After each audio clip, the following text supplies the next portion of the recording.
car vous étiez comme des brebis errantes.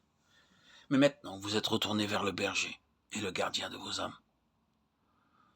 Nous devons saisir ce verset sachant qu'il y a un berger et gardien de nos âmes. Finalement, pour notre considération, nous pourrons suggérer 2 autres passages des Écritures. Le premier, car c'est le moment où le jugement va commencer par la maison de Dieu.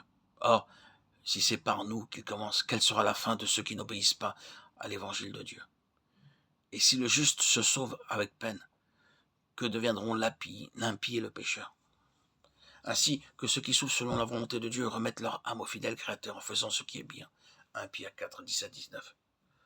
Puissions-nous vraiment saisir la parole de Dieu? Nous sommes déjà devenus la maison de Dieu et pourtant le jugement commencera par elle. Certains justes sont sauvés avec peine. Par conséquent, que ceux qui souffrent selon la volonté de Dieu remettent leur âme au fidèle Créateur. Nous devrions être déterminés à ne rien céder à notre âme, ni chercher à satisfaire ses désirs, mais à souffrir selon la volonté de Dieu.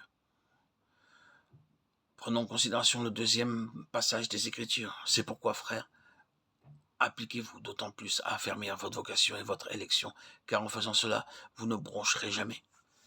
C'est ainsi, en effet, que l'entrée dans le royaume éternel de notre Seigneur et Sauveur Jésus-Christ vous sera largement accordée. 2 Pierre 1, 10, 11. L'apôtre s'adresse ici à ces personnes qu'il appelle frères, indiquant ainsi qu'elles sont déjà nées de nouveau. Néanmoins, il est signalé ensuite qu'elles doivent s'appliquer à affermir leur vocation et élection. Avoir la vie éternelle, c'est avoir quelque chose d'immuable. Mais dans le royaume, certaines personnes pourront être éloignées. Comparons ces 2 phrases. Se sauve avec peine et largement accordée l'entrée dans le royaume éternel de notre Seigneur et Sauveur Jésus-Christ. La première phrase parle d'une personne comme étant tout juste sauvée. Il n'y a que la nouvelle naissance, rien de plus. Ce n'est pas différent d'un examen scolaire où le minimum pour être reçu serait 70 et un étudiant après l'examen obtiendrait exactement 70, pas un point de plus. Spirituellement parlant, quel lamentable résultat. On peut presque le regarder comme quelqu'un étant à demi sauvé simplement. Au lieu de cela, nous devrions être de ceux dont l'entrée dans le royaume leur sera largement accordée. Ici, nous pourrons justement utiliser une histoire pour illustrer ce point. Immédiatement après la Grande Guerre d'Europe, un grand défilé eut lieu à Londres. Jamais avant dans l'histoire de cette ville, le nombre des spectateurs n'avait été aussi important. La guerre venait de se terminer, les soldats marchant triomphalement rentraient au pays. Ils furent accueillis chaleureusement et avec joie par la nation entière. Partout où les soldats défilaient, nombreux étaient les applaudissements et les louanges. Car dans l'opinion du peuple, sans la bravoure de ces soldats, l'Angleterre n'aurait pas pu être sauvée. Alors que les soldats défilaient, des vagues d'applaudissements et d'éloges montaient sans cesse. Les rangs passaient les uns après les autres, quand soudain l'atmosphère devint explosive par des vagues encore plus grandes d'applaudissements et de louanges. Beaucoup qui regardaient attentivement furent émus jusqu'aux larmes, et à un certain moment la noblesse salua et le roi enleva sa couronne. Mais pourquoi?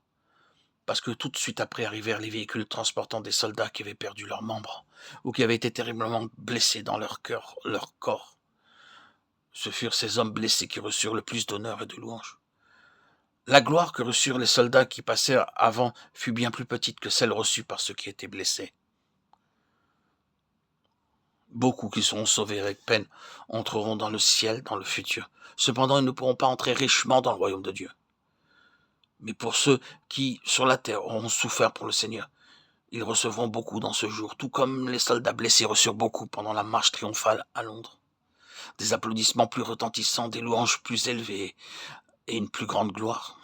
Oh, que chacun de nous souffre pour Christ et que des couronnes soient placées sur nos têtes dans ce jour. Mais pour que cela arrive, nos âmes doivent être sauvées. Soyons plus pauvres, plus blessés, souffrons plus et renonçons à tout pour l'amour du Seigneur. Que Dieu nous bénisse.